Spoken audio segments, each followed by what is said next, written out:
السلام علیکم ورحمۃ اللہ وبرکاتہ۔ ہندوستان پر جب انگریزوں کا قبضہ ہو گیا تو حضرت شاہ عبدالعزیز محدث دہلوی رحمۃ اللہ علیہ نے انگریزوں کے خلاف فتویٰ دیا اور مسلمانوں سے اپیل کی کہ وہ انگریزوں کے خلاف جنگ کریں۔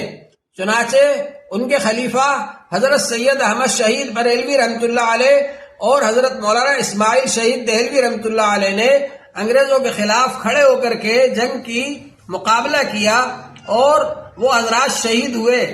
ان کے بعد حاجی امداد اللہ مہاجر مکی رحمۃ اللہ علیہ کو امیر بنا کر حضرت مولانا قاسم نانوتوی رحمۃ اللہ علیہ اور حضرت مولانا رشید احمد گنگوہی رحمۃ اللہ علیہ نے شاملی کے میدان میں انگریزوں سے جنگ کی اور اس میں بہت سے علماء کرام اور مسلمان شہید ہوئے، حتیٰ کہ حافظ ضامن شہید صاحب رحمۃ اللہ علیہ بھی شہید ہوئے۔